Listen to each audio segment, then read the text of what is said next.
Today our TME is Wayne, and he's a 变态, like he's good looking and he's good at his academic performance and and he's good at sports and he's good at making friends. Like he's a pervert and you'll see him later. His English is also pretty good. And our timer is Jerry. Our vote counter is Eric Jia. And okay, so the most special part for today is we have Joanne, right? Joanne. Yeah. For our first speaker. And she's in Kaohsiung now. She's still a student and she's you're a student from Gaoke-Da, right? No, Gaoshida. Gaoshida, yeah. And we chatted the other day and she's really interesting. So look forward to her speech. I'm looking forward to it because oh my God, we just chatted, right? And you said you're going to talk about the impression on girl and boy. And because I studied in a pure girls high school for 6 years, and I know many girls who look like tomboy. So I'm looking forward to your speech. And we have an experienced speaker, Jill, for our second speaker. And she was a tour guide, so she's good at expressing the feelings and describing things. And then we have Sebastian. Okay, being stupid together. Okay. And then we have Tina Huang. Yeah, homelessness. Okay, so tying back to TME. Wayne. Hi, everyone. Hi, Wayne. Hi, Wayne. Yeah. Hi, Wayne. I'm today's TME, and I'm Wayne. So this week is horrible, right? And first is about first is about the COVID-19 pandemic, and most of us have to stay at home and distant learning, and even someone cannot go back to their hometown, just like me. And also, Aragaki Yui just married a few days ago, and I believe a lot of boys heartbreak, right? Agree. Yeah, but we still have some happiness this week. For example, like our regular meeting. So we should thank to all the cadres' efforts so we can use online software to hold our regular meeting. And so now, a regular meeting has a lot of activities like manual speech, evaluation, table topic session, and all the activities need someone to time. So let's welcome today's timer, Jerry. Okay, hello everyone. I'm today's timer. Hi. Hi, Jerry. And I'm giving instructions about our time rules. For the speakers, range from 4 minutes to 6 minutes. I will give the first ring for when you are 4 minutes, and give the second ring for when you are 5 minutes, and give the double ring when you are 6 minutes. And so as the speaker, so to the speakers ring from 5 to 7 minutes. I will do a single ring from 5 and single ring when you are 6 and double ring when you are 7. And oh, sorry, let me say about it. For the speakers, I will show the colors. When you are 4 minutes, I will do a single ring like this. Can everyone hear that? Yes. Yes. And I will show the green picture on my camera. And when you are 5 minutes, I'll do again and show the yellow on my camera. And when you are 6 minutes, I'll do the double ring and show the red camera. Yes. Okay, and then let's go on to the table topic question and answers. There is also time limit. The expected time is 1 1.5 minutes to 2 minutes. So I'll also do when you are 1.5 minutes, I'll do once.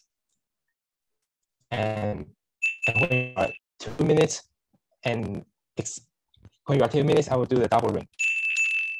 And that's a rule. So remember, before 2 minutes, I will do a single ring, and before 1 minute, I'll do a single ring. And when you are right at your expected time, I'll do the double ring. And if you are table topic, Q&A, and evaluators, I will do single ring before half a minute and do a double ring when you are 2 minutes. Okay, thank you. Thank you. Thank you, Jerry. You gave us a very clear explanation with flowcharts. And Okay, also, thank you. at the end of today's regular meeting, we need to award some people for their wonderful performance tonight. First, we need to vote. And Eric will help us count the votes. Let's welcome our vote counter, Eric Jia. Hi, I'm Eric Jia. Yeah, and I'm the vote counter today, and I hope everyone has a ballot. In the end of the meeting, our club president will give out 3 awards: the best table topic speaker, the best speech evaluator, and the best manual speaker. And later, the link of Google Form will be given to everyone, and you can vote there. Thank you. Okay. Thank you, Eric. Remember to vote at the end of today's activity. And for the next session is our manual speech. And our first speaker is Joanne, and her topic is about where is that girl? Well, so where's the girl? I think my girl is actually on my left, right? So let's welcome our first speaker, Joanne. Okay, thank you guys. And I'm a first time to do this. And share my screen.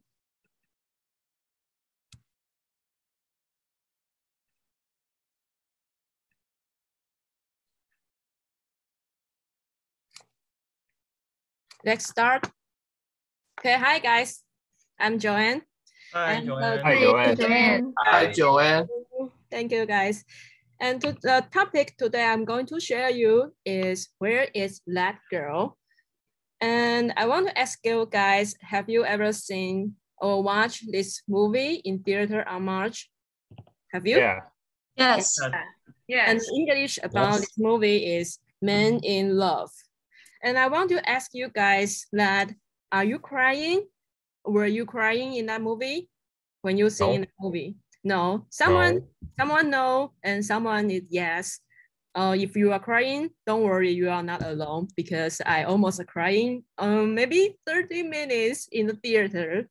If you are not crying, it's okay. Maybe you have the same question or confusing, just like me, just like mine. When I finished the movie, I went back to my home, and I'm feeling a little weird about something in the movie. And I started to confusing. So what the question or what is the thing I confusing? Let's start to talk about the movie, a little bit of movie. I'm not talking too much about this movie because I still hope that everyone can watch this movie by yourself or in theater or on your computer. So we have a main actress, her name is Hao Ting, and surround her, we have 3 actors. The first actor is our main actor. His name is Ah Chen, and who is falling in love with Hao Ting. And the second guy is Ah Chen's dad. The third guy is Hao Ting's father. And let's take a look about the 3 guys. What are they doing to Hao Ting, and what the connection between they and Hao Ting? So the first guy I'm going to talk is Hao Ting's father. And Hao Ting's father in the story beginning in the story's beginning, he is sick and finally he dead. So let's put some mark on him, sick and death. Okay, it's kind of simple. And the second guy is Archon. And Archon, this guy, he is kind, but his working environment is so bad and so mean. For example, they borrow money to another guy or another person, and the way they get the money back is yelled to someone or hit someone, so they get them, so make them hurt, so they can get the money back. So it's kind of bad and mean and violence plays. And in the end of this movie, he is also sick and finally he dead. So let's put some mark also. Okay, violence, sick, and death. And the third guy is Archon's father. Okay, don't worry, he is healthy, but and he is not dead, but he also get sick. And the symptom of this sick, the name of this sick is dementia, which means someone get sick and he will lose his mind and lose his memory about he is an adult, and his memory will come back to when he is a child. So sometimes he will act like a child. So let's get a look to this mark. So clearly the four conditions: violence, dementia, sick, and death. So normally we don't want to close to some of these, or maybe one of these is make us feel terrible. But the four conditions all happen around our angel, Hao Ting.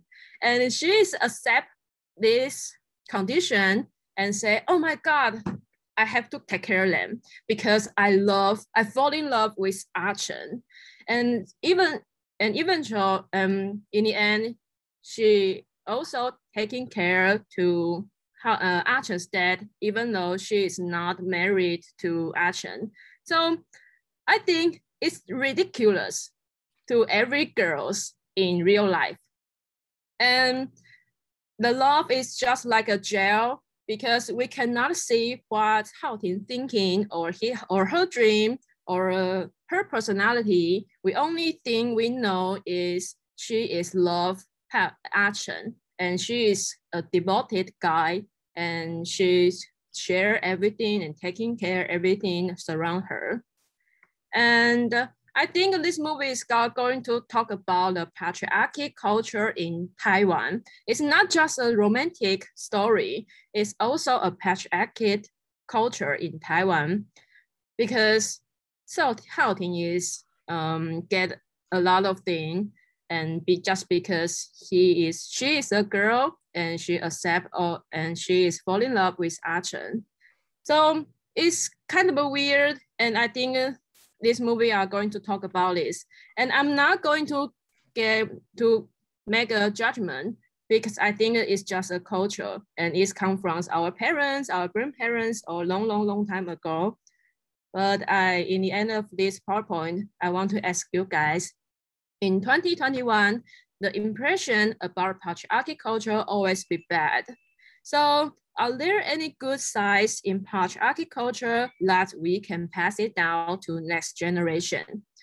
So that is my PowerPoint. Thank you. And by the way, the reference, I see this article, I saw the article by this connection. If you want to see the article, you can just ask me and I will give you that. I think that is a good article. And thank you guys.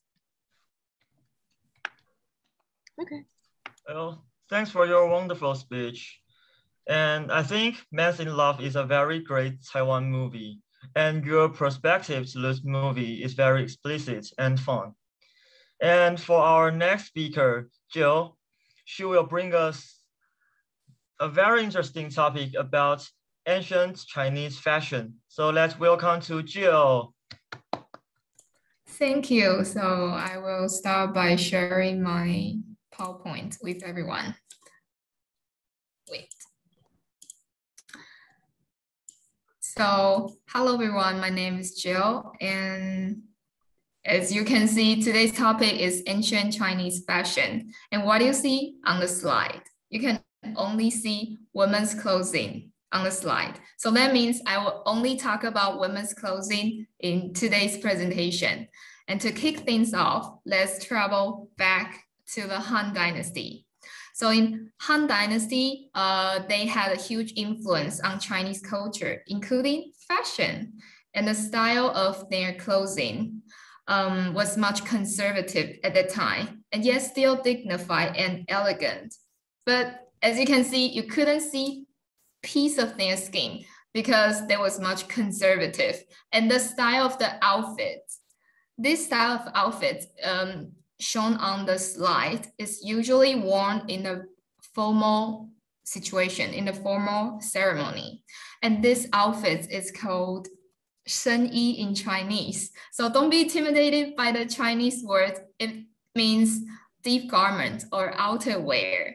So it literally means wrapping the body within the clothes. And you see those females wearing the clothes with so many layers and with the long and wide sleeves.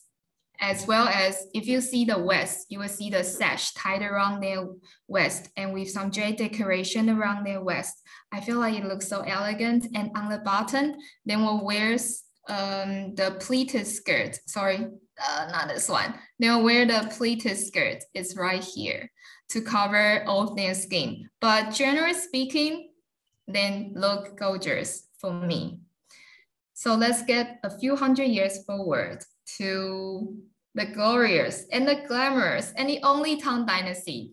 This is the dynasty I love the most because I love their style of the outfits. So as you can see, what she's wearing on my right-hand side with the woman wearing pink outfits. This picture is actually from one of the Chinese drama. It's called The Emperors of Tang Dynasty. And what she's wearing, this style of the outfits is called ruqun, but it's actually not a type of skirt. Ruqun actually means tough garment and skirt. So there are two types. If it's categorized by where the skirt is tied. So on my right-hand side, you see the girl wearing pink outfit. So she's wearing a type of ruqun with the skirt tied around her breast, or tied above the chest.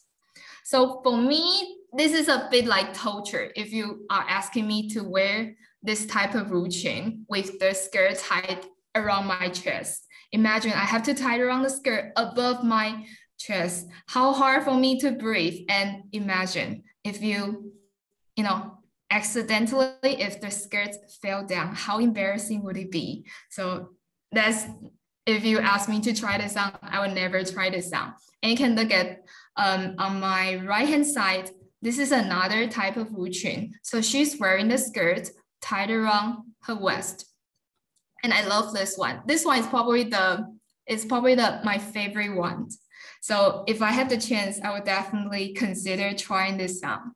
I love the full flowing skirts and the blouses with some embroidered designs on it. So this is about the Tang Dynasty. You can see their clothing was looser and was more relaxed and more revealing than before. So I like the Tang Dynasty's clothing the most, but we still need to get to another dynasty's clothing, which is the last imperial Chinese dynasty. And does anyone know what dynasty is it? Is the Qing Dynasty. Exactly. Who say this? It's me.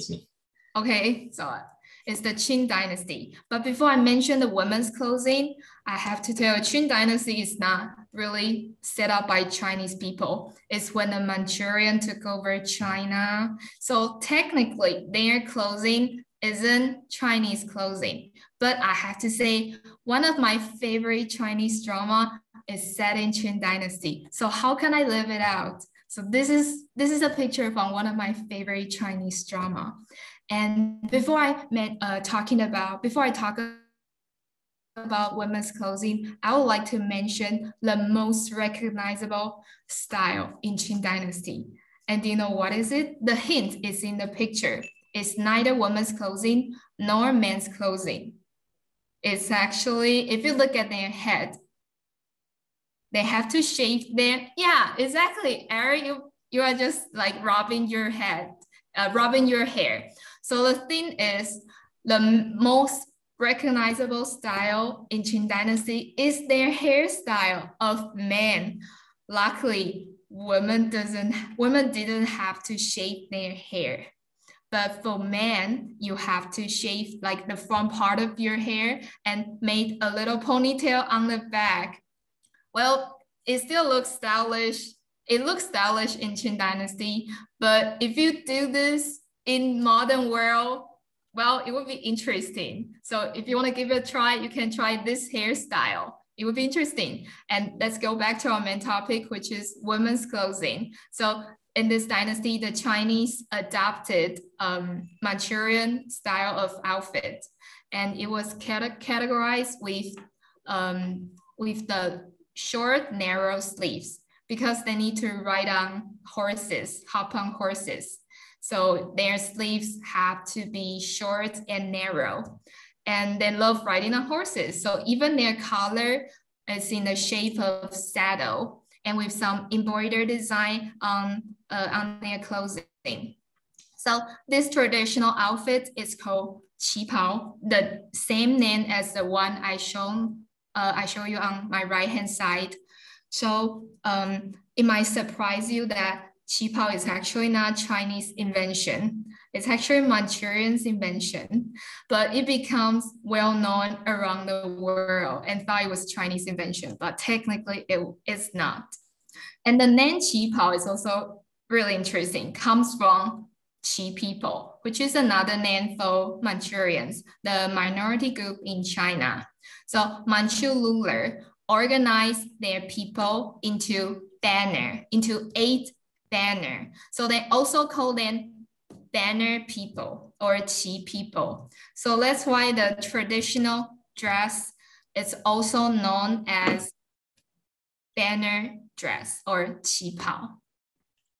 So this is today's topic, today's thing that I would like to share with you, starting from the Han Dynasty, and it goes all the way to Tang Dynasty, and then we finally end in Qing Dynasty. So I hope you have learned something from today's video, and hopefully you can recognize the style of outfit from these slides. So can you tell me who will wear this type of outfit in which dynasty?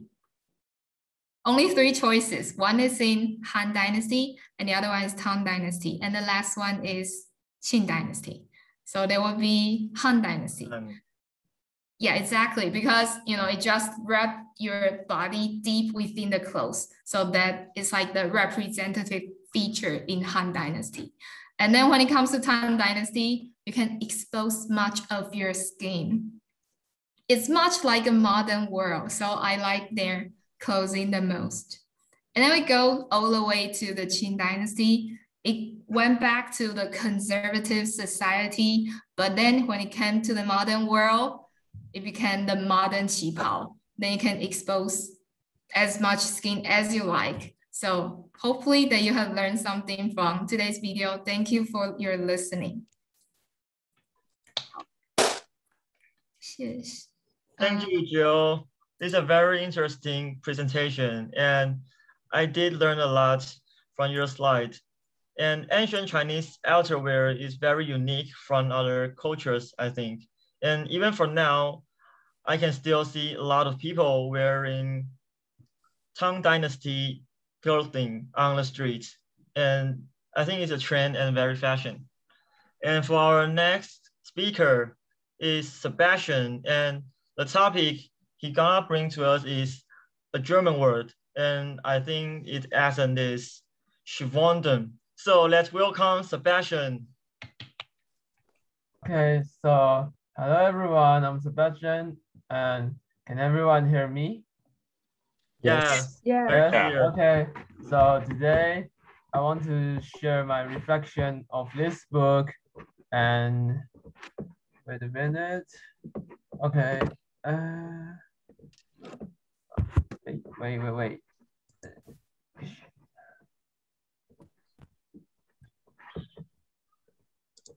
Okay, today I want to share my reflection of this book, and it's called Zusammentun, which means that dumped together in German. And so let's start. And you may heard of the quote, and two heads are better than one, which means that problems are more likely to be solved when more than one person cooperate with each other. So everyone expected to teamwork together to solve problems efficiently and effectively, but there are some situations you may have fiddled with the teamwork. And the first one is you may be annoyed by many unnecessary work by like time-wasting meeting or trivial paperwork or business lunches. And the second one is your touring teammates. And the word touring means one cannot bring success, but always spoils anything. For example, you can see the animation at the right corner.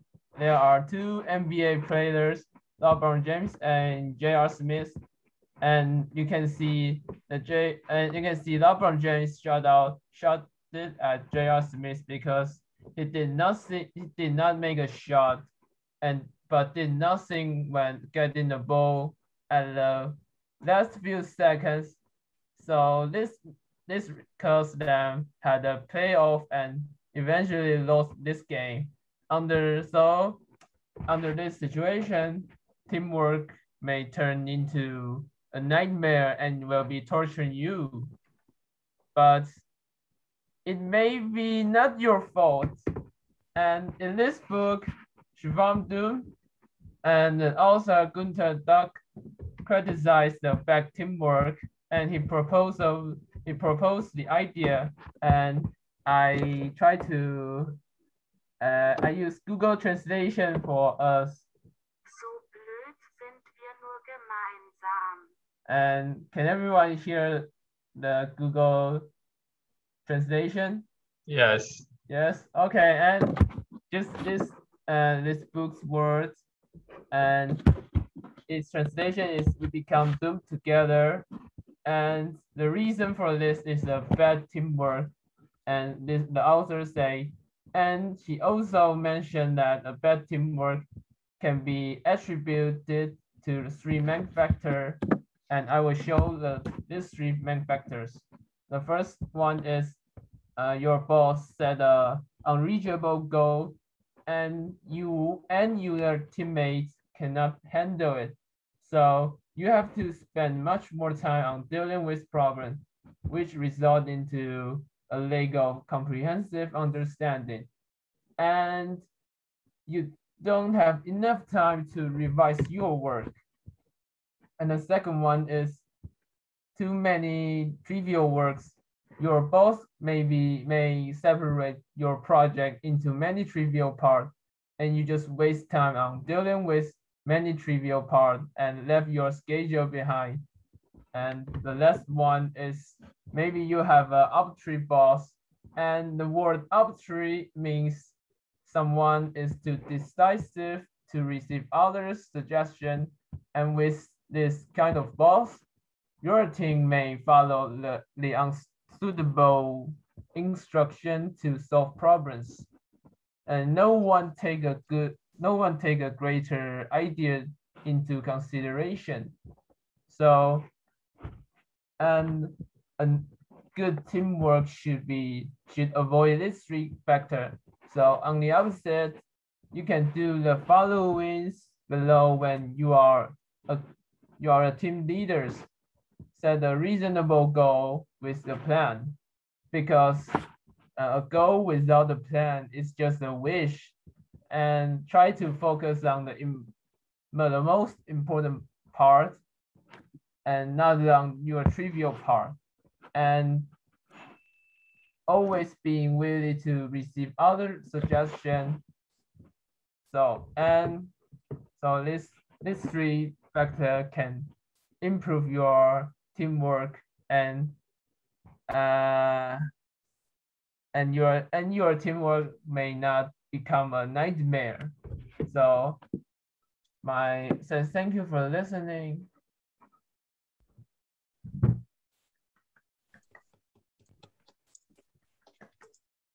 Thank you, Sebastian. And I think your speech is very funny. And I just learned my first German vocabulary, Schwanden. And I believe this phenomenon is happen anytime in our college life.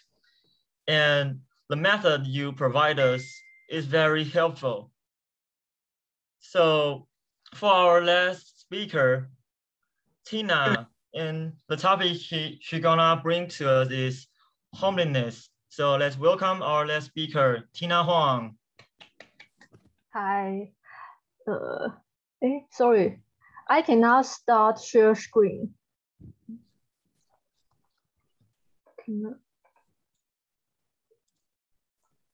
Maybe Sebastian should. Oh, wait a minute. Stop sharing your screen. Tina, okay, Tina. Oh, I don't know how to use it. I don't know how to use it. There is a pause button. Stop sharing. Pause button. Pause button. Oh, I see. Yeah, hit the pause button. I can pause it for you. I pause it. Oh, thank you. Yeah. Okay, let me try.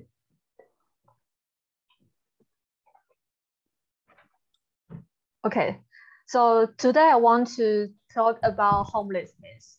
I want to talk about this topic because it's really close to us. Every time we walk by some place near train station, we can see those people sitting or laying on the ground. And however, we often have some negative stereotype of them. For example, my parents always told me that those people become homeless is because they are so lazy. See, they have 2 legs and 2 hands, just like us. They can get job, but they are just too lazy to get job. So it's their fault to become homeless.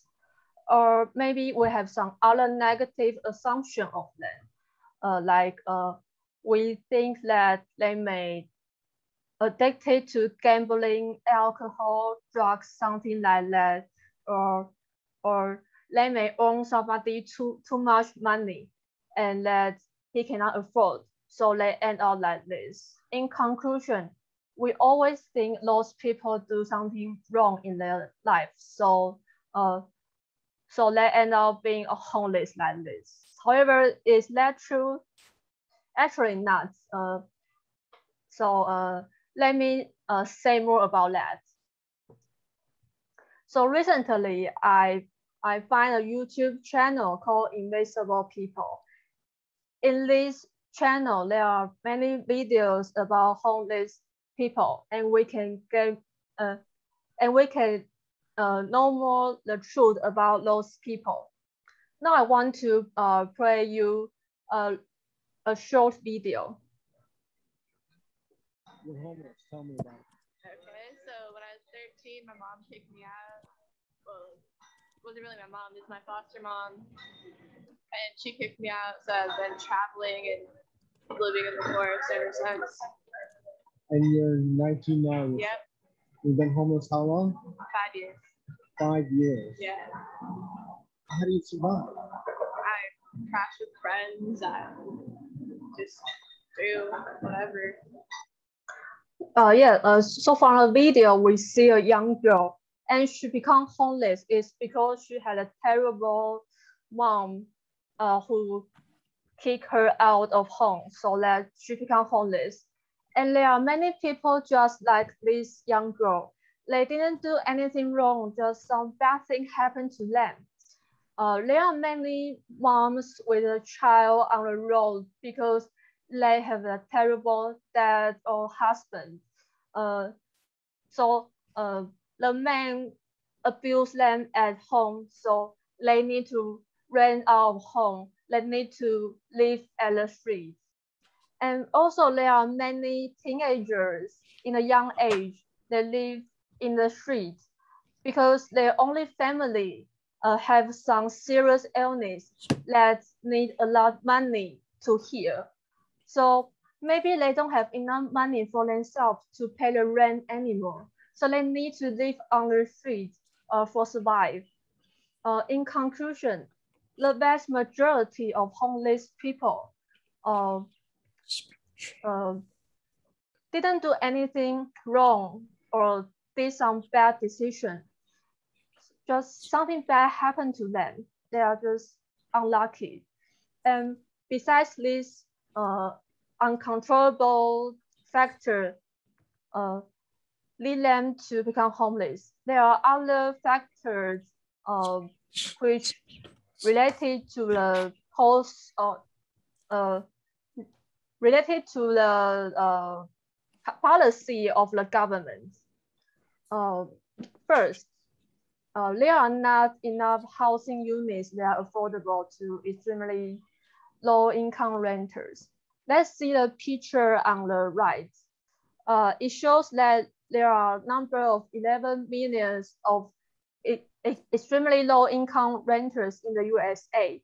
However, there are only 7.5 million units that are affordable for them to rent. So it's obvious that there are still a shortage of 3.7 million housing units for them. So it's really sad to know the truth. And another thing is that most of low-income renters don't receive housing benefits. So because every year governments will provide housing benefits to the people. However, the high percentage of the housing benefits are given to the high-income renters. There are only 11% of the low-income renters receive those housing benefits. So it's really bad to know these things. And we know that this policy needs to be changed. So now I have tell you 3 factors why lead people to become homeless. So now we can think about how we can solve this problem. I know I'm not a professional scholar or professor, something like that, but I think it's really important to change public attitudes about people experiencing homelessness. Once there are more and more people get rid of their negative stereotype of homelessness, people will become more willing to help homelessness. And once there are more and more people willing to help those homelessness, this whole society will have more aware to these issues. And if more and more people are aware of this issue, I think the policy of government can change in a more friendly way. So I think it's really important to train public attitudes about people experiencing homelessness. So that's my today's conclusion. I hope you guys enjoy it. Thank you. Thanks for your informative presentation. And homelessness is a severe problem in modern society. The rich get richer and the poor get poorer. And you give us some real example, and I very like your conclusion. And now let's give all the speakers a big hand. And now the time is our break time. Please come back at 8 o'clock. Thank you. So hi, I'm the table topic master today, and I'm Gary. Hi, Gary. Hi, Gary. Hi, Gary. Hi, Gary. Hi, Gary. So during the pandemic, I know everybody's staying at home, and most of us might like watch YouTube in as classes. Like professors post videos online, and we go watch like. And in our pastime, most of us choose to watch videos online. So I think we should talk about video streaming service for today. So video streaming service is a platform or a website that you can watch video from. So let's get into our first entry. So which platform do you prefer the most? Why? And how much time do you spend on these services? So let me give some example. If you are expecting Hollywood quality films, you might go for Netflix. If you want Chinese movies, you might go for iQIYI. And if you are broke like me and you want variety, huge variety of content, you might go for YouTube. So let's some example. Please form groups now to discuss their answers. I recommend function to answer the question. Yes. Nice So, one. Function, can you answer this first? Wait.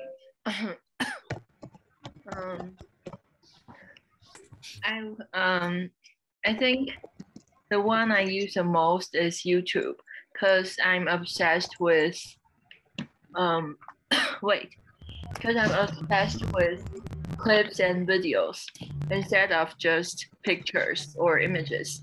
And before the pandemic, I enjoyed watching YouTube very much. Like I watch YouTube every day for at least 1 to 2 hours. And now I still watch YouTube and I always finish watching all of the recommended videos on YouTube because the SEO is very smart and it always recommends me the videos I'm highly interested in. Yeah, and Eric Jia has something to share with you guys. The platform he uses the most and he prefers the most is related to some, topics which only adults can. Oh, I see. So, Is it start with the letter P, right? What Okay. hub and what video? Yeah. No, I know. X, right? And those That's man's instinct. The orange one and the orange and black one. I don't know. I never know that thing. Don't lie. Thank you. Don't be so indirect. He likes Mia Khalifa the best. Okay. I never know who she is. Okay. Okay, I'm finished.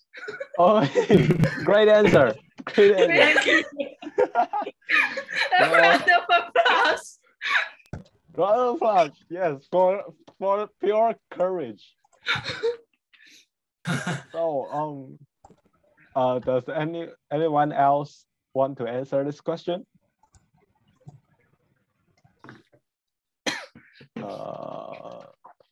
No. Any recommendations? Or I guess we'll move to the next one. Yeah. So speaking of content, most of you really like different contents on YouTube. So I want to ask, what kind of content do you enjoy the most? For example, someone might be interested in movies, maybe sci-fi, horror movies, action movies, or you enjoy educational content like physics, computer science, history, or maybe you just watch casual stuff like gameplays, stream clips, maybe vlogs, or you just play it as background music, or like what's that called? There are variety of like podcast and just pure music. So please choose one kind of the content you enjoy most and share with us. So please form groups and discuss. Start. So any volunteers who would like to answer this for us? Any volunteers? Maybe I can. Yes, please. Yeah. Hello, everyone. I'm Eric Cha. Hey, Eric Cha. Hey, Eric Cha. Yeah, I enjoy watching some movie explanation about horror movie in YouTube. Yeah, because I'm afraid of ghosts, so I won't watch the horror or ghost movie in the cinema. So I will choose, but I still have the desire to watch the ghost movie. How to say that? I'm afraid to be frightened, so I would like to see the movie briefing, movie explanation of the horror movie on YouTube. Yeah, so that's the content I will enjoy on YouTube the most. Thank you. Thank you, Eric. I think I can share my thought. Yes, please go ahead. So I have 4 categories I like 4 content I like most of the. So the first one is the technology 开箱 videos. So it's like, for example, the 开箱 video for iPad Pro 2021 or M1 chip or Microsoft Surface Pro. The reason is whenever I see there's a new function in the technology stuff, I feel like I just see the human future. Yeah, like every new function could probably change our life, make our life easier. And the next content is it's a guy called Guan Zhang, he's a very strong and fatigued guy. He owns a lot of gyms, and the most interesting part is that he taught me a lot of Taiwanese cursing words. Okay, it's nearly impossible for him not to say any cursing word throughout 1 or 2 sentences. So he would be like, "Oh, the weather today is very hot," and ba ba ba bi bi bi, and the government is like bi bi bi, you know. Yeah, like that. Yeah. And the third one is NBA kind of clips. And you guys, boys might be really sad right now because Warriors are kicked off, right? So they're not able to attend the off season. Yeah, so and the fourth one is League of Legends video. So every time I watch Toys or Stanley or Funny Fufu, they play on computer games on League of Legends, I feel very relaxed and relieving. And yeah, thank you. That's it. So thank you, David. Sebastian. Okay. Wow. Okay. Anyone hear me? Yeah. Yes. Yeah. What kind of content do I enjoy the most? And I really enjoyed watch reality TV show, just like the chef Gordon Ramsay. They make food, and or some singer like a rapper. They have a freestyle rap on reality TV show. And recently I've watched the different reality TV show is many blacksmiths making knife in the and they have a time limit, so they may under many huge they are in huge pressure because making a knife need to spend much time on, and with time limits there are so many dramatic content, like someone is grinding their blade and when he is grinding and he just break her blade, and so when he just dropped out, and that's why I really enjoy that's why I really enjoy to watch reality TV show. Just many dramatic, so dramatic. Okay. So I think the show is called like Forge in Fire by History. Just only in this TV program, just only in America.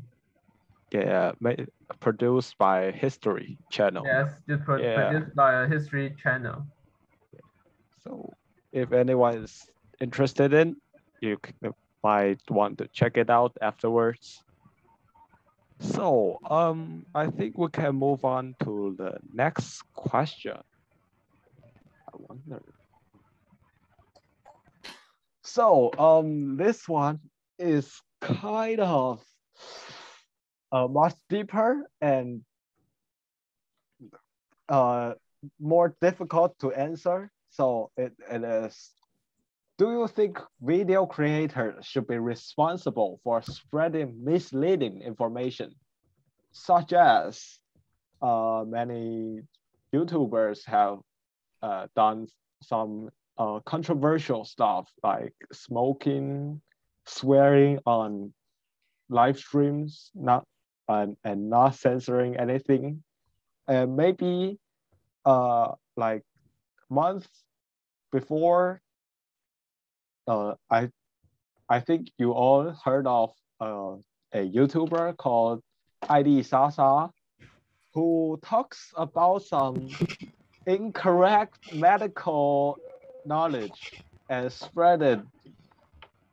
And I don't know how it ended, but it caused a lot of controversies and a lot of discussion on the internet. So do you think they should be responsible for checking the facts and be responsible not to like teach the child in a not very good way? So that's the question for today. Please form groups to discuss. If you might join the same groups as before, so feel free to change your groups. So sorry, we got speeded up, man. We're right out of time. Sorry. So does anyone volunteers to answer this question? Me. Yes, please go ahead. So because I told Sebastian I would be the volunteer next question, so I kept my word. Anyway, I just kidding. No. So the video creator, okay. I do think that video creators should be responsible for spreading wrong, misleading information, but it's not entirely their responsibility. They only take 50% of responsibility. The other 50% it will be taken by the viewers, because it's us choosing to watch their videos and believe the content given by those video creators. And personally, I think there's no video creators will be given us wrong, misleading information, spreading those misleading information, because once their viewer found out, they would lost their credibility as a video creators, and their viewers will no longer trust the content given by that video creator. So their business will be ruined, and their trustworthiness will also lost their credibility. So I believe that as a video creator, they won't do this purposely. I think they don't really know the thing they share with their viewers are wrong. So that's why then kind of unintentionally spread those misleading information. But once they realize that it's actually wrong, they can actually correct themselves by leave some comment or tell their viewers, so what I just said, it's not true, and I then correct myself, then I think they will be okay with us. That's all. Thank you. Okay, since we are running out of time, we are just going to pick one to answer this. So I think I should hand time back to maybe Jian. Hey. Okay. So hi, I'm G. Today my name is Beth. Hi. Hi. Hello. Okay, so now it's our evaluation session. So our first evaluator is Sonu Kumar. He is going to evaluate Joanne's speech. Let's welcome Sonu. Hello everyone, I'm Sonu. Hi. Hi, Sonu. Hi, Sonu. Hello. Where is that girl?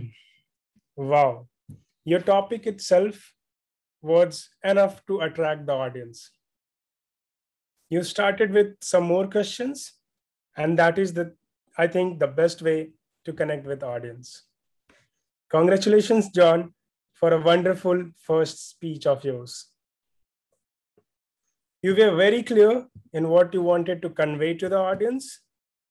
You were successful in taking the audience in their memories of watching movies. And I guess that was one of the most famous movie of Taiwan, as most of you have watched it. So that is the reason audience felt more connected to it. And even I think I want to watch that movie. You kept your audience connected and engaged throughout the speech. For me, I could not understand how the time passed, as I just thought the speech had just started now. Your PPT was very clean and clear, and the representation of characters were great. I think you worked well with the camera.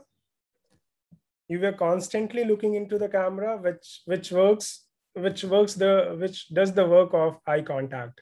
So you were great in that. I think your speech speed was okay today. It was really good. But I think, again, the pauses on which you really need to work on, because that is like of oral punctuation where you give the audience time to think what you just conveyed to them. So I think that is something you need to work. And I also find some of the pronunciations, for example, accept, you told it accept. So I think that takes a bit time to, so that is fine. And other is the vocal variety. I think you can give more emphasis on some of the point that you like to emphasize more. And there are some points which you can take it lightly. So that is one thing. And the best thing was that you ended your speech with a question mark. And I think that gives a better impact and stays with the audience for a longer period of time. Overall, it was a great speech, John. Congratulations. And I love to hear again from you. Back to you, the host of the meeting. Thank you. Okay, so thank you, Sonu, for your evaluation. So our next evaluator is David Yu, and he is going to evaluate Jill's speech. David. Okay. Hi, everyone. I'm David.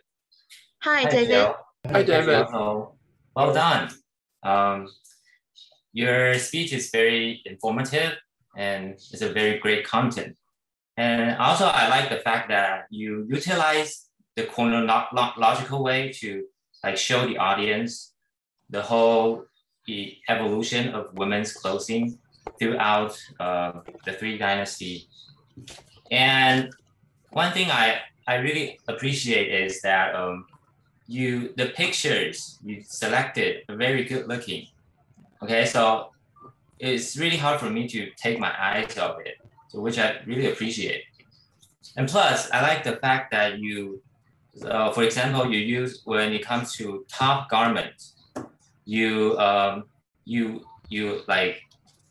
mix you connect the talk garment with your personal experience. So this is a very good point. And talking about yourself, so you have a very articulate and very clean voice, and the ups and downs of your intonation really attracts me to a lot of certain extent, which forces me nearly impossible to not being paying attention to your speech. Furthermore, those I didn't see any obvious pauses or even a short of period of stammering, which people can probably tell that you're extremely fluent at narrating stories. So let's talk about cons. So actually, there's not too much stuff that I could say, but if I were to say, so I genuinely hope that you could introduce ancient men's outfit, which can probably resonate more to the rest of the male audience. So overall, Jill, you have just demonstrated an impeccable speech in every aspect. And I'm really enjoyable to listening to your speech. So well done. Thank you. Okay, thank you, David, for your evaluation. So our next evaluator is Josh Lin, and he's going to evaluate Sebastian's speech. Josh. Hi, everyone. I'm Josh. Hi, Josh. Hi, Josh. Hey, Josh. Sebastian, I'm happy that today I can evaluate your speech. And actually you did a very good job to describe the German word in English and to us. Did you read that book first and share that with us? Because I think that's very difficult to read a German word, German books. But the word is very interesting. It's talking about the teamwork. And you explain it logically, and that is very good. That means you review the story for many times and you do a lot of hard work before it. And the next thing is that you make sure you're looking at the camera. So you have purpose to gain eye contact with us. That is a very good point in this kind of meeting. And you describe it very clear, the words clearly. I know you explain many German words in your slide. But in terms of points to improve, I think you can gain your vocal variety. You can speed up or slow down for different purpose. And next things, at the end of speech, maybe you can try to point out a very interesting or very exciting things to make the story finish at the very best point and make us impressed about your story. And that is my evaluation. Thank you, Sebastian. You're doing a good job. Thank you. Okay, thank you, Josh. So our last evaluator is Eric Zhai. So he is going to evaluate Tina's speech. Eric. Okay, good evening, Toastmasters, and I'm Eric, and I'm today's Tina's evaluator.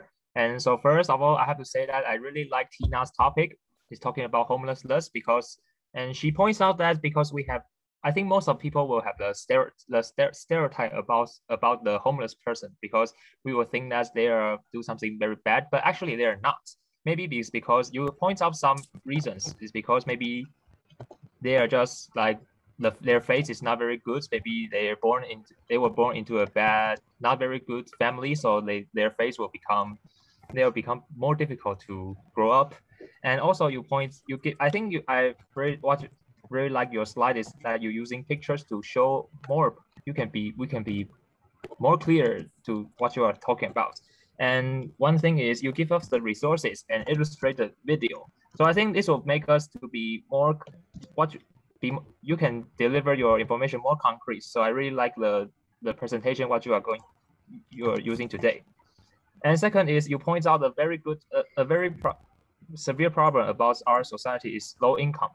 And what you do is you reference the data from the government or maybe some organizations. I think that's very this will become more persuasive for the audience to know that, oh, we should really focus on this issue and we should change the policy of to the low income person. And the last thing is I really like the conclusion of you, because you give a direct conclusion, and you your advice, you show the advice that we need to change our public attitudes to those person. And I think there's no cons for your presentation today, but I can have a recommendation for you, is that I think you can give some examples in Taiwan now to let us know more about what you are talking about. Because if you give the examples just in front of, just like around us, it will be more clear. So all in all, you give a very good speech, and hope that I can listen to your speech next time. Thank you. Okay, so that's the end of our evaluation section. So next is our voting time, and welcome our vote counter, Eric Jia. Hi, I'm Eric Jia, and I will show the, share my screen. Yeah. Okay, so, yeah, so you can see my screen is about the speaker today. And you can, you guys can click the links in the chat box of the Google form and have your ballot there. Oh, okay, Eric. Yes. Eric, so did you, can you type the time of each speaker and evaluator? Yeah, I'm waiting for timer to give me the time. Okay, I'm now sending that, and everyone can. No, not everyone. I'm sending to everyone. Wait, there's no timer. Okay, it's time. Okay, about. So Jerry, and you can see the share screenshot in the chat. In the chat. Oh, sorry, Beth. Sorry, Beth. Oh, you need to type the time on it. Yeah, but yeah. Okay. I forgot to open your online Excel. Okay, so okay, so I need to remind you guys that do not vote for the speaker, evaluator, and table topic speaker that is over time. So for Joanne, she's qualified, and her time limit is from is 6 minutes, and it's okay for her to finish it in 6.5 minutes. So she's qualified. And Jill is not qualified because her speech is overtime. And for evaluator, Sonu and okay, Sonu is over the time limit, so you cannot vote for Sonu. Wait. They said 2 to 3 minutes. Yeah. Oh, sorry. Sorry. Okay, and let me see. Okay, so seems that everyone is qualified, except Jill. So yeah. Wait. Evaluation should be between 2 to 3 minutes. Yeah. So Josh is not qualified either, right? Because he only evaluated for okay. So for speakers, there's a time for evaluator to be ready for, there's a buffering time. Yeah, but Josh is 2.5 minutes and minus or plus 30 seconds. So it should be between 2 to 3 minutes. Yeah, between 2 to 3 minutes, and there's a 30 seconds buffering time. Oh. Just really? like Joanne's speech, like she needs to finish in 6 minutes, and there's 30 seconds for her to over 6 minutes. Yeah, I'm right. The evaluation time. I'm right. Yeah. Oh. No. They are right. Okay. Okay. So for the evaluators, no one is disqualified. Yeah. Okay. Complicated. Everyone, listen to me, because now I see in the background that many of you voted for Jill, and this is not this is not what we accepted for our manual speakers, because she is disqualified, and we are really sorry for that. So now we have some time, and then we will give general evaluators some time to give the comments for our regular meeting. And now please everybody use this time to vote again.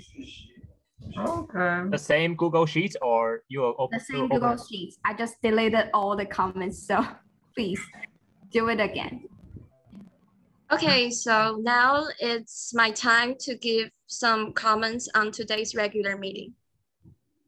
So I think Wayne, you did a great job as a TME. Yeah, you introduce, you give comments on every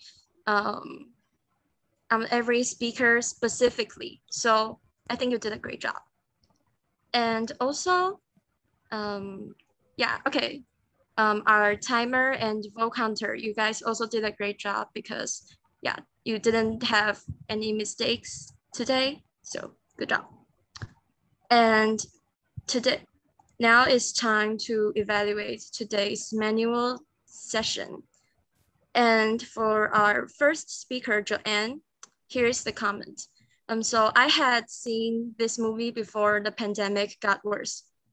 So it feels like when listening to your speech, it feels like reviewing the movie again. But the difference was that this time I knew more about the gender issue behind. So thank you, Jen. And our next speaker, Jill. So Jill, so recently I started to review 如懿传 again, and Winston is also watching the drama 延禧攻略. So you can see that the Chinese ancient drama are so attractive. And I think every time when I watch the drama, the clothing inside are so attractive to me. So thank you for introducing a different costume in different Chinese dynasty. Thank you. And remember to calculate the time and finish it in the time limit. Okay. And our next speaker is Sebastian. So I think nearly everybody has the experience of cooperating with others in college. So the audience could resonate with his topic. During the speech, Sebastian provides the duty of a leader and how to be a great leader.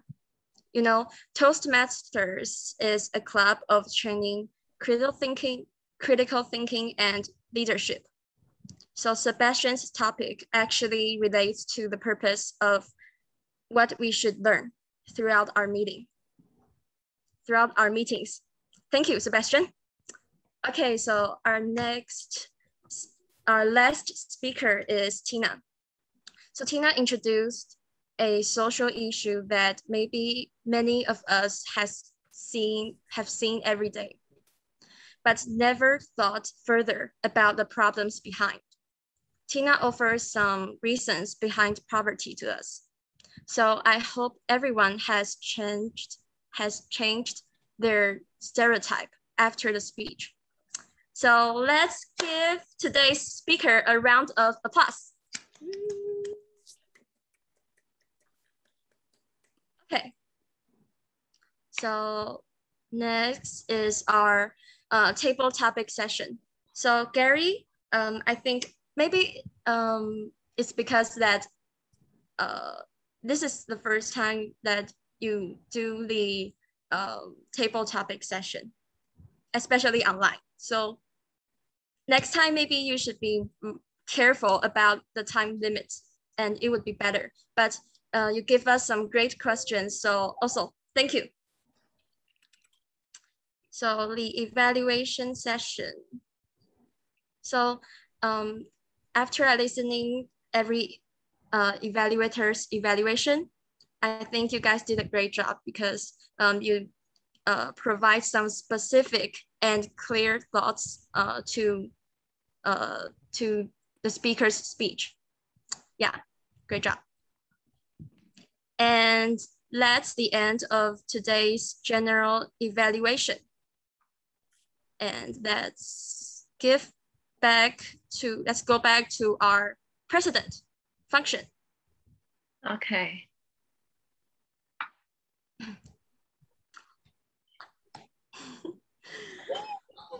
Okay, so before announcing our best speakers tonight, I want to give the talking pillow to our treasurer Rex first. Okay, hi.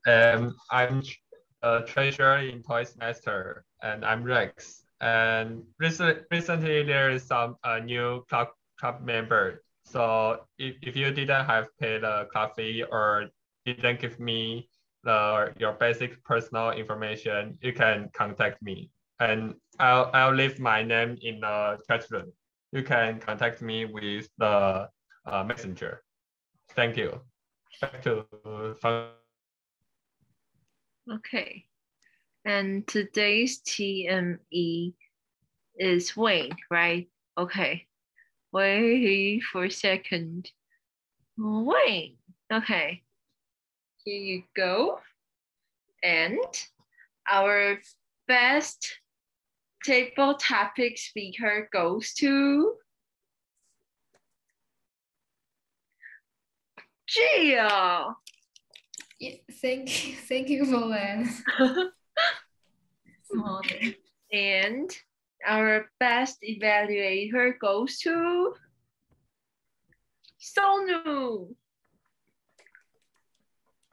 Okay. And I was not expecting that. Yay! And finally, our best speaker goes to Tina. But she's not here, right? I saw she left the meeting. Okay, so that's all for today's regular meeting. And we're going to hold our regular meetings on Zoom and our groupies on Discord. Yeah, and I will post the link before the activity in the big group on Facebook and Messenger.